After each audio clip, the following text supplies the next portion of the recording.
Muchas gracias, queridos amigos, por estar en sintonía de su programa Fe y Razón. Este día vamos a iniciar un tema que hemos titulado la oración. Ya hemos estado hablando sobre este tema en programas anteriores. Hoy vamos a profundizar y vamos a enfocar también la parte importante de la misa, que es la oración.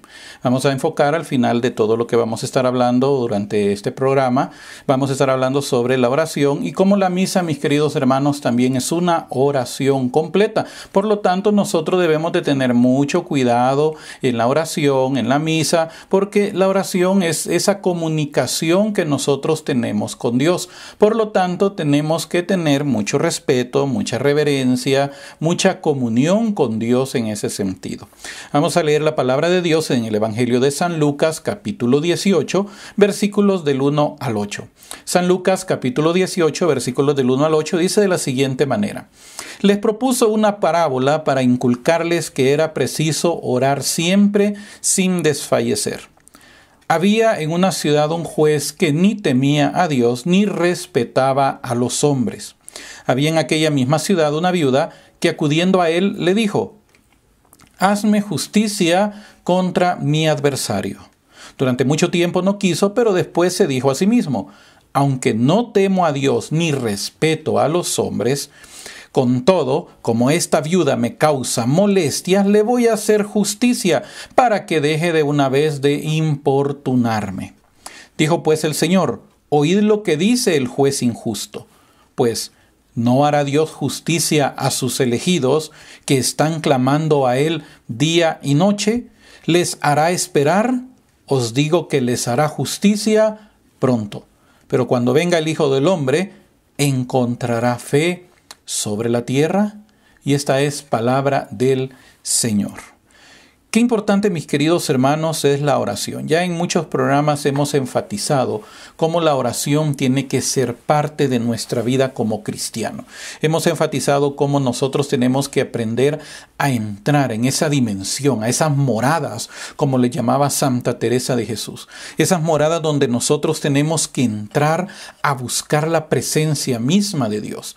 Hemos comentado ya en otros programas cómo también el mismo catecismo nos habla, y precisamente una de las 4 partes del catecismo nos habla sobre la oración cristiana y nos va dando los diferentes tipos de oración donde nosotros podemos entrar en esa comunión, en esa intimidad. Santa Teresa de Jesús, ella comienza a hablar acerca de diferentes etapas, estratos, donde se va llevando a aquella persona que está entrando en ese momento de oración. Ahora, la oración, como nos enseña también el catecismo, es un diálogo. La misma palabra de Dios también nos enseña. Y es cuando nos dice de que cuando nosotros hablamos con Dios, cuando nosotros oramos, nosotros hablamos con Dios. Cuando leemos la Escritura, Dios nos habla a nosotros. Y ahí se da ese diálogo que tiene que existir entre Dios y nosotros. La oración es como la respiración del alma, mi querido hermano. Si usted se tapa la nariz, se tapa la boca, no respira, se va a morir rápido. Pero cuando nosotros también en la parte espiritual dejamos de un lado la oración, no tenemos tiempo para la oración, también nuestra alma comienza a morir. Entonces, mis queridos hermanos, es necesario que nosotros podamos ir entrando en esa dimensión de oración. Jesús está diciéndonos, Él propone una parábola. No todo lo que aparece en el Evangelio que se enseña son parábolas. Hay que saber distinguir, cuando algo es parábola y algo no lo es. En este caso, si dice claramente que es una parábola, cuando no dice que es parábola, pues mi querido hermano, simplemente no es una parábola. Jesús no enseñaba solamente con parábolas, también muchas veces hablaba claro y directo. Pero en este caso sí está hablando de una parábola, está tomando pues una historia, una ilustración para inculcarles que era preciso orar siempre sin desfallecer. Aquí viene la clave, mi querido hermano. Por muchos programas hemos estado insistiendo siempre que debemos de ser constantes, debemos de mantener esa constancia. Yo recibo muchos mensajes, muchos correos y siempre pues viene la misma pregunta en algunas ocasiones. Yo no tengo ganas de orar, ¿cómo puedo hacer para orar? Nada menos un día de esto yo recibí un mensaje, un correo en donde alguien me hacía la pregunta y me decía, hermano, ¿tiene usted algunos libros que me recomiende para aprender a orar? Yo le dije, no, libros para aprender a orar no hay. Hay muchos libros que se han escrito sobre la oración, técnicas de oración, pero la única manera, mi querido hermano, para aprender a orar es como dijo Jesús: cierre la puerta de su habitación y hable con su Padre que está en lo secreto. Esa es la única manera, mi querido hermano. Usted para orar no necesita libros, no necesita discursos. Incluso este programa no vamos a enfocarlos tanto sobre técnicas de oración, sino sobre la importancia de la oración. Entonces usted lo único que necesita es simplemente ir y doblar su rodilla. Entrar a su habitación o entrar al Santísimo, entrar a la presencia de Dios, cerrar su puerta. Algunos dicen de que eso se refiere a cerrar los ojos y usted puede ir en el autobús y con los ojos cerrados, pero hay ciertos países donde no nos podemos dar el lujo de ir en el autobús con los ojos cerrados, hermano. Hasta los zapatos quizás nos quitarían. Entonces tenemos que aprender también que la oración tiene que ser algo sistemático y algo metódico también. ¿Qué significa eso? Que tenemos que apartar tiempo para la oración. En el programa anterior hablábamos sobre algo que a mí me enseñaron hace muchos años, que en ese momento me le llamaron tiempo quieto. Nosotros en la denominación en la que yo estaba le llamábamos tiempo devocional. Y era el tiempo donde nosotros apartábamos todos los días, porque eso es algo de todos los días, apartábamos un tiempo para estar en oración, para estar en la lectura de la palabra de Dios. Entonces eso tiene que ser algo sistemático, constante. Es cierto que hay veces uno se siente desanimado, uno no tiene deseo de orar en esos momentos. Esos son momentos de tentación. En esos momentos, mi querido hermano, es cuando más hay que aferrarse a la oración, más agarrarse del Señor. Acuérdese de Jacob. Jacob se agarra del Señor. Jacob pelea con el Señor y Jacob le dice claramente: no te voy a soltar hasta que no me bendigas. Igualmente nosotros tenemos que hacer eso en la oración. Entonces Jesús está diciendo, en base a una parábola, que había en una ciudad un juez que ni temía a Dios ni respetaba a los hombres. Era un hombre injusto. Por eso esta parábola se le llama la parábola del juez injusto. Un hombre que no tenía ningún respeto a Dios, no tenía ningún respeto a nada, pero que en esa ciudad había una pobre viuda. Las viudas en el tiempo de Israel muchas veces quedaban abandonadas, quedaban en estado de mendicidad, especialmente cuando morían sus maridos jóvenes. Ellas estaban jóvenes, sus niños pequeños, entonces entraban en una etapa muy difícil si el marido no era un hombre pudiente, un hombre de dinero, como en el caso de Judith, que a pesar de que ella queda viuda, ella quedó pues respaldada con todas las propiedades que el marido había dejado para ella. En muchas ocasiones las familias del marido venían y se apropiaban de todo lo que el marido había muerto, cuando murió había dejado, y dejaban a las viudas abandonadas. Era parte pues de la cultura de esta gente. Entonces no nos da, como es una parábola, no hay detalles sobre esta viuda, solamente dice que era una viuda. Se sobreentiende que era una mujer que estaba atravesando por una necesidad económica muy fuerte, tenía tal vez algún litigio con algún pariente que se había apropiado de sus terrenos o se había llevado a sus hijos como esclavos, no sabemos realmente. La cosa es de que esta viuda tenía un litigio. Esta mujer llegaba donde el juez a exigirle, a pedirle, a suplicarle justicia. El juez tenía la obligación de hacerlo, precisamente por eso era un juez. Y esta mujer llegaba constantemente y le decía: hazme justicia contra mi adversario. Pero aquí viene la clave, aquí viene la importancia.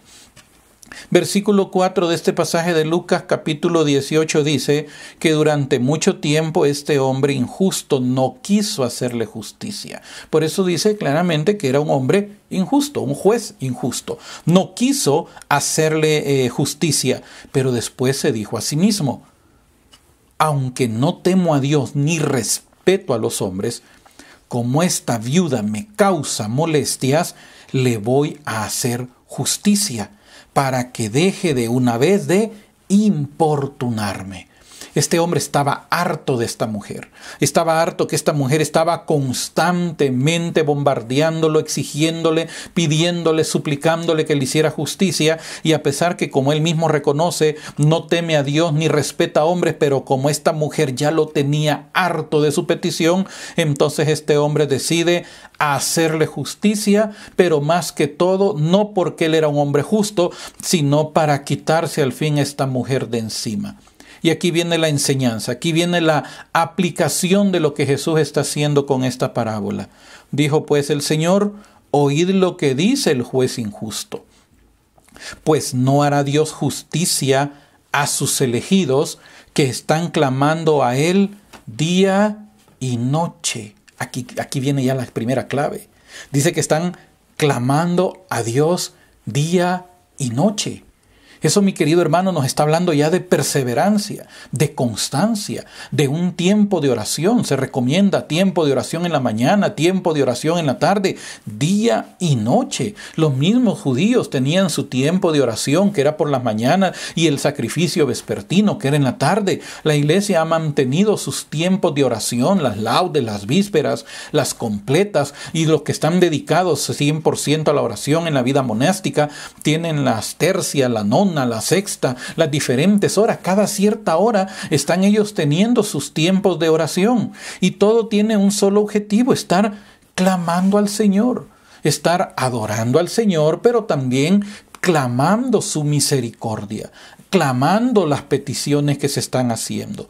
Entonces está diciéndonos Jesús: si este hombre injusto, a pesar de que ya no respetaba a Dios, no respetaba porque estaba harto de esta mujer, le hizo justicia, ahora, ¿qué no va a hacer Dios en favor de sus elegidos?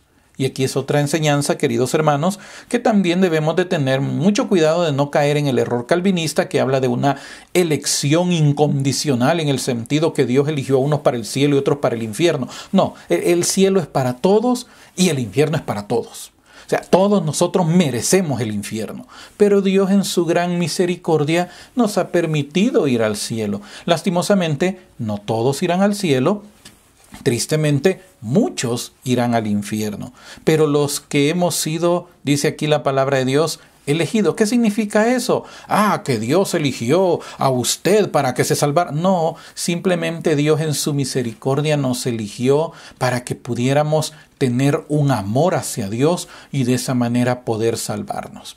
Entonces está hablando acerca de los elegidos. Por eso, mi querido hermano, usted tiene que sentirse elegido de parte de Dios, porque Dios nos ha elegido a nosotros, nos ha santificado, nos llamó, nos justificó, nos eligió para que ahora nosotros podamos estar y vivir en su presencia y gozar de Él por la eternidad.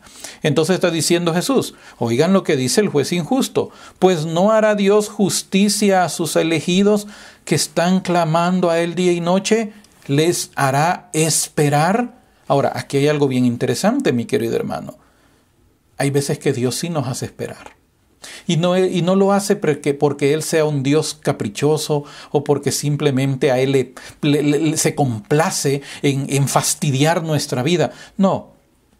Muchas veces nos hace esperar para que nosotros mismos nos hagamos más fuertes en la fe. Recuerde que para poder accesar al Señor, para poder llegar delante del Señor, necesitamos la fe. Dice claramente la palabra de Dios en la epístola a los Hebreos que sin fe es imposible agradar a Dios. Y nosotros, dice también la palabra de Dios, no caminamos por vista, sino caminamos por fe. Por eso es de que cuando Tomás duda de la resurrección de Cristo, y Tomás dice: hasta que no meta mi dedo en su mano, hasta que no meta mi mano en su costado, no voy a creer. Algunos se equivocan y creen de que Tomás le metió el dedo. No ocurrió eso. Cuando Jesús se le aparece y le dice a Tomás: mira, aquí están mis manos, aquí está mi costado, entonces Tomás no necesitó meter, porque no lo dice el Evangelio. Solamente dice que Tomás exclamó: Señor mío y Dios mío. La frase que se tomó de esa expresión, cuando nosotros en el momento que se nos presenta Jesús, el Cordero de Dios, nosotros decimos eso: Señor mío y Dios mío. Nosotros adoramos al Señor en ese momento. Entonces viene Tomás, él hace esa declaración, él dice: Señor mío y Dios mío, Pero Jesús dice algo bien interesante. ¿Has creído, Tomás, porque me has visto? Dichosos los que han creído sin haber visto. Aquí entramos nosotros. A Jesús en su cuerpo glorificado no lo hemos visto. Lo vemos presente en la Eucaristía, que también es un acto de fe, que creemos que Jesús está ahí y creemos lo que Él enseña en su palabra, lo que Él dijo: esto es mi cuerpo. Pero todo siempre gira alrededor de la fe. Por eso dice claramente la palabra de Dios que no es de todos la fe. Por eso es que no todos logran entender estos asuntos. Entonces, nos está diciendo acá el Señor que ¿acaso Dios no va a hacer justicia a sus elegidos que claman a Él día y noche? ¿Los hará esperar? Muchas veces, queridos hermanos, como les mencionaba hace un momento, sí, Dios nos hace esperar. Y nos hace esperar precisamente para que fortalezcamos nuestra fe, para que nos agarremos más del Señor, para que así como Jacob luchemos. Tenemos que luchar. Tenemos que agarrarnos del Señor. Si Jacob se hubiera dejado vencer, no hubiera heredado la bendición. Jacob se agarró del Señor y a pesar de que estaba lastimado, él no se soltó del Señor y hasta que le dijo: no te suelto hasta que me bendigas. Y logró la bendición. Por eso, queridos hermanos, tenemos que clamar día y noche y esperar con paciencia. Abraham esperó muchos años. Noé esperó muchos años. Los profetas, los patriarcas esperaron muchos años. Nosotros ya llevamos 2000 años. La iglesia lleva 2000 años esperando la venida de Cristo. Por lo tanto, tenemos que tener paciencia y seguir esperando en el Señor. Y el versículo 8 nos dice: os digo que les hará justicia pronto. Pero cuando venga el Hijo del Hombre, dice Jesús, ¿encontrará la fe sobre la tierra? ¿Encontrará fe? Porque aquí viene nuestro gran problema, queridos hermanos. Estamos viviendo en una etapa de la historia, en un siglo, en donde hoy todo se ha vuelto instantáneo. Todo lo queremos ya. Es más, cuando uno trabaja, uno está en diferentes oficinas, hay algunos jefes que cuando le dicen a uno necesito tal cosa, ¿para cuándo? Para ayer, le dicen. Imagínense qué terrible esa expresión. La necesito para ayer. Mi querido hermano, vivimos en una sociedad en donde todo lo queremos ya. Todo tiene que ser ya en este momento. Entonces, eso está ocurriendo. Lo que está ocurriendo es que eso daña también la fe de la gente. Parte de la fe, mis queridos hermanos, es tener paciencia, esperar en Dios. Pero como nosotros estamos acostumbrados a que todo lo queremos ya, ahí donde se han inventado aquellas doctrinas equivocadas del declare, decrete, usted diga que ya lo tiene, dése cuenta que es terrible, porque queremos forzar a Dios a que haga las cosas a nuestro tiempo, a nuestro capricho, y eso no se puede de ninguna manera. En el libro de Judith hay una historia muy interesante. El libro de Judith nos narra cómo un rey llamado Nabucodonosor invade toda la tierra de Judá y todas las tierras alrededor para vengarse de un desprecio que le habían hecho hacía un tiempo cuando él toma el reino. Entonces, cuando llegan a una de las primeras ciudades en la frontera, ya para entrar al territorio de Judea, este hombre pues manda su ejército para destruir. El pueblo lo que hace es pues atrincherarse, se da el sitio dentro de la ciudad y lo que hacen es de que cierran el flujo de agua para la ciudad para que la gente empezara a morir de sed. Y ya, pues cuando no tuvieran nada de agua iban a tener que abrir las puertas a este rey invasor y ahí es donde iba a haber una gran catástrofe. Entonces el pueblo se reúne ya cuando empezaron a sentir el rigor del sitio, que no podían salir de la ciudad a conseguir alimentos, no podían ya tener mucho alimento, se estaba acabando, se les estaba terminando el agua. Entonces el pueblo se reúne, va donde los líderes en ese momento y les dicen claramente: miren, ya no podemos, mejor abran las puertas, mejor que nos hagan esclavos o mejor que nos maten, pero no podemos nosotros seguir en esta situación. Entonces vienen los líderes y le dicen al pueblo: miren, hagan una cosa, váyanse a sus casas, vayan a orar y le vamos a dar 5 días al Señor. Si en 5 días no nos manda respuesta, abrimos las puertas y que hagan lo que quieran con nosotros.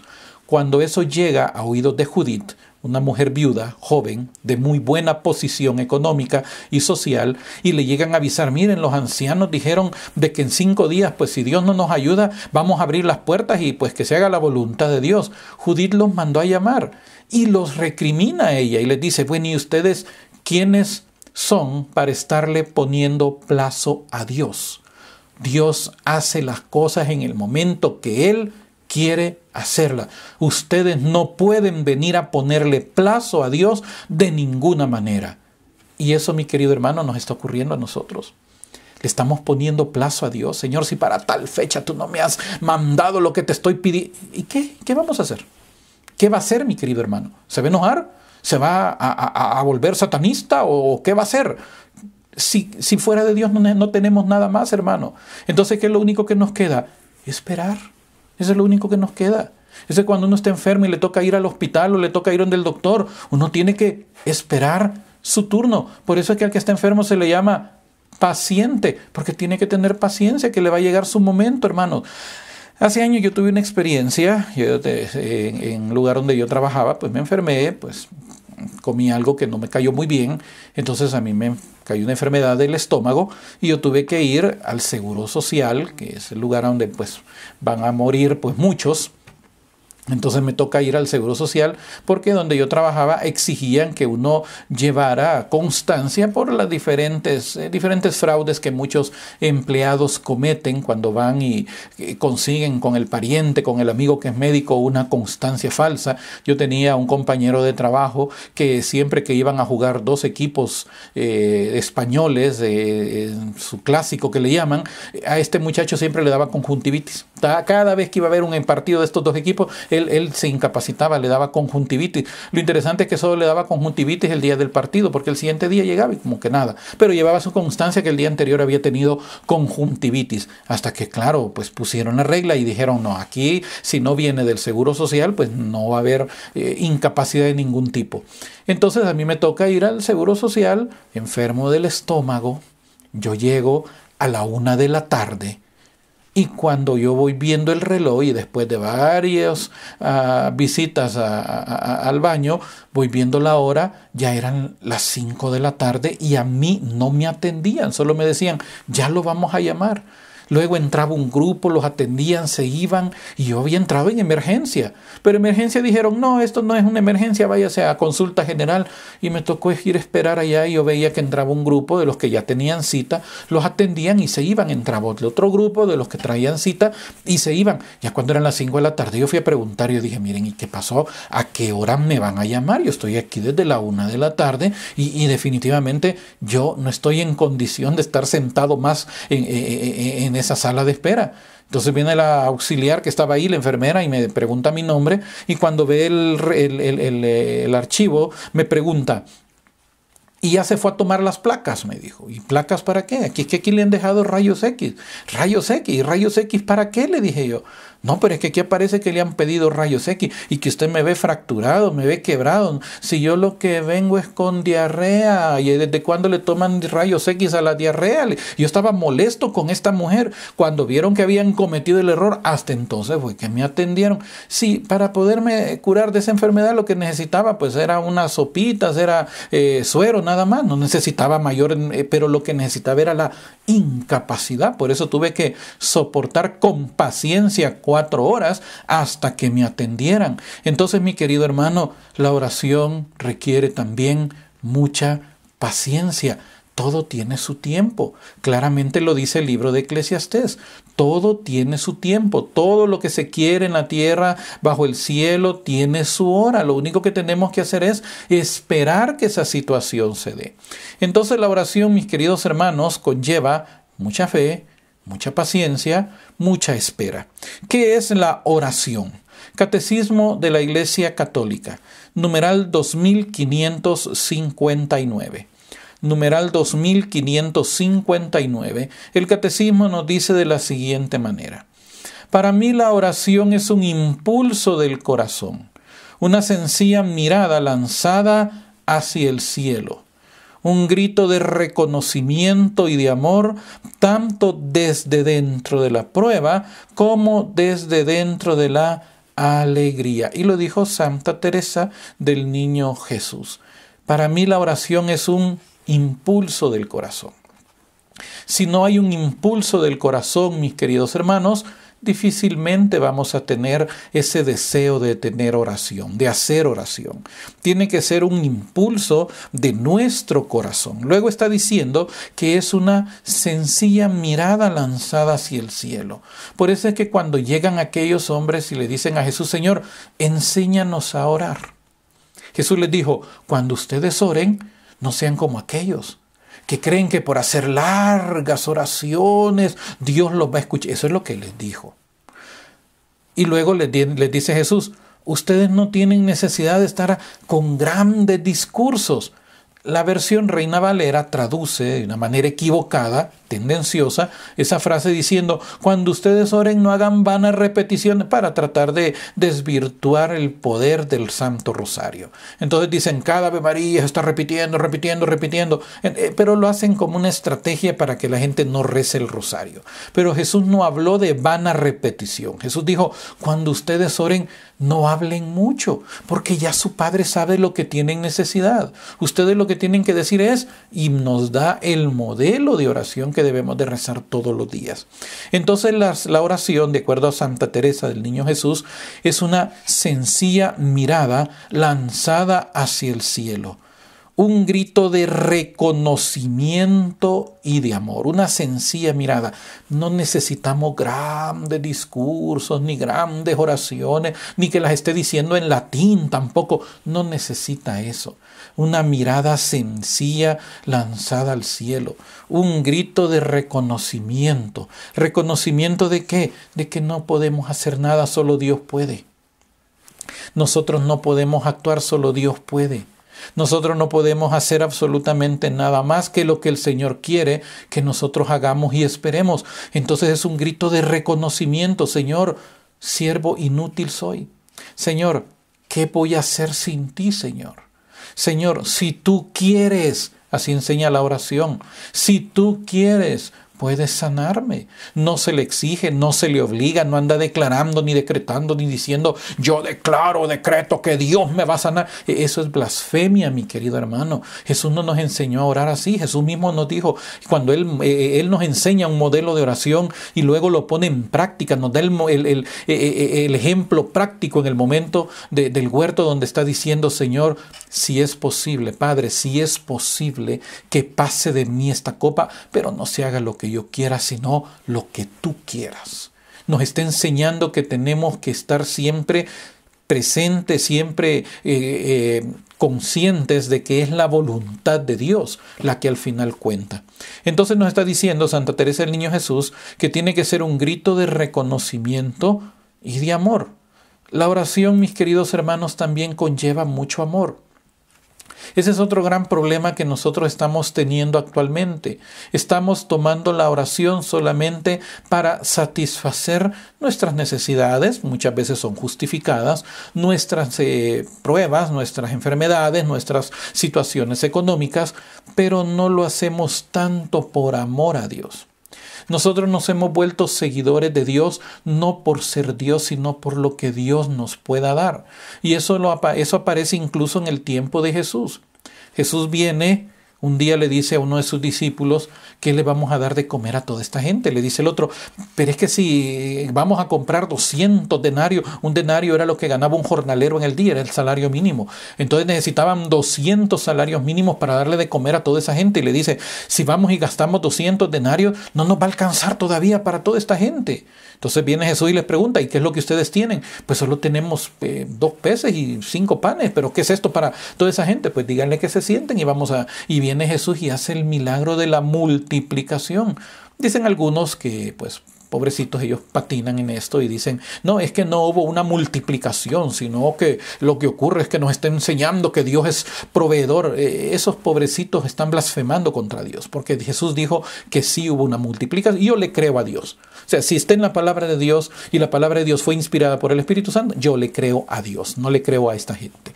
Entonces, sí hubo una multiplicación y cuando se da esa situación de la multiplicación, se reparten los panes y se saciaron y comieron. Eran más de 5,000 hombres, sin contar mujeres, niños. O sea, que era una gran cantidad de gente que estaba ahí. Esa noche Jesús se queda orando, los discípulos se van al otro lado, Jesús se queda en el monte en oración, pero a medianoche se va caminando sobre el agua. No vamos a hablar sobre eso, pero él llega al otro lado, después llegan al otro lado, y en la mañana, cuando amanece, ya van a buscarlo todos los que estaban ahí, y no lo encuentran, y dijeron, bueno, pero ¿y qué pasó? ¿Y dónde está Jesús? En eso vinieron ya las primeras barcas que venían del otro lado del mar, del lago de Tiberíades, y le dicen a la gente, bueno, allá está Jesús al otro lado, y bueno, ¿y a qué hora se fue para allá? Agarraron las barcas y se fueron de regreso. Y cuando llegan donde Jesús le preguntan, Señor, ¿cuándo viniste acá? ¿Y saben qué le responde Jesús? Ustedes me buscan porque se hartaron, les dijo. Así claramente con esa es la palabra que ocupa. Ustedes me buscan porque se hartaron, comieron, se satisfacieron, quedaron satisfechos. Por eso me buscan. Si no hubiera habido comidita, no estuvieran aquí. Y eso es lo que está ocurriendo con mucha gente. Si no hubieran promesas de milagritos, no fueran. Si no se hicieran misas, que todas las misas son iguales. Aquí yo siempre tengo ese conflicto y no solo yo, gracias a Dios, no todos tienen esa forma de pensar que hacen una clasificación entre una misa y una misa de sanación. Eso no debería de ser así. Todas las misas son iguales. No hay una misa que sea diferente a la otra. Que en una misa se ora por los enfermos, pues ahí se puede decir, mire, vamos a tener una Eucaristía con oración especial por los enfermos al final. Ahí sí se vale, pero no se puede hacer clasificaciones. Entonces, mucha gente todavía está al tiempo, como en el tiempo de Jesús, van a buscar a Jesús por el milagrito. Entonces viene Jesús y les dice, ustedes vinieron acá porque se hartaron. Trabajen, les dice Jesús, no por la comida que perece, sino por la comida que permanece hasta la vida eterna. Pero eso les dice Jesús, me buscaron porque comieron, porque se hartaron. Porque solo andan buscando lo material, no lo espiritual. Andan buscando el favor de Dios nada más, el milagrito, pero no quieren el compromiso de seguir a Cristo. Hace muchos años, cuando yo todavía era pastor, en nuestra congregación se dio un caso. Te he comentado en otros programas. Y el caso que se dio es que una de las hijas de una de las fundadoras de nuestra congregación, ella pues era una mujer que tenía problemas de vicio, alcohol, tabaco. Era una profesional, era una mujer administradora de empresas con maestría en finanzas internacional y no sé cuántas cosas más. Y era la gerente regional, o sea, una gerente para Centroamérica de un banco muy importante en esta región. Entonces lo que hace esta mujer, pues su vida, pues una vida de mucho dinero, de mucho lujo. Fines de semana, pues muchos nos íbamos a pasear al parquecito de la vuelta y agarraba avión y se iba para Cancún, se iba para Acapulco, se iba para no sé dónde y iba a Miami y luego pues el lunes ya estaba ahí en su oficina. Y esta mujer tenía mucha plata, soltera, una mujer ya de más de 40 años, su vicio, su cigarro, su discoteca, su licor, bueno. Un día aparece la mujer y la mamá, pues sí, insistiéndole siempre, hija, busca al Señor, hija, o convertite, hija, acepta a Cristo. Bueno, éramos protestantes. La cuestión es que un día aparece la muchacha en el culto con la mamá, porque resulta que esa semana había ido donde el médico y el médico le había detectado cáncer en la garganta. Hasta entonces buscó de Dios. Fíjese qué terrible, mi querido hermano. Esta muchacha, esta mujer, esta profesional, llega a nuestro culto porque le había sido encontrado cáncer en la garganta. Esa mujer pegó una llorada, mi querido hermano. ¡Qué barbaridad! ¿Cuánto lloró? Nosotros oramos por ella, iniciamos campaña de oración, íbamos a orar. Ella empezó a llegar al culto, hasta la remojamos. A ella le dicen bautismo. La remojamos y esa mujer pues ahí estuvo orando y orando y orando. Y sabe que Dios premió no tanto la fe de ella, premió la fe de la mamá y premió la fe de nosotros que estábamos intercediendo por ella. Y se sanó. Un día llegó pues contenta que pues se le había los exámenes que le habían hecho, pues todos habían salido completamente negativos, cero cáncer, no tenía nada. ¿Sabe lo que hizo esta mujer?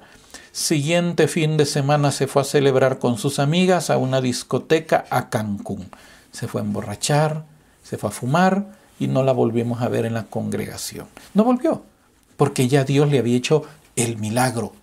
Y no la volvimos a ver en la congregación hasta 6 meses después.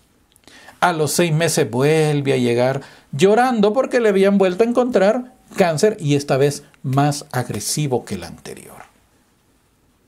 Otra vez a orar, otra vez a prometer. Por eso no tiene que andar haciendo promesas a Dios si no está dispuesto a cumplirla. Otra vez a hacerle promesas, otra vez a orar, otra vez a interceder. Pero ¿sabe qué ocurrió al final?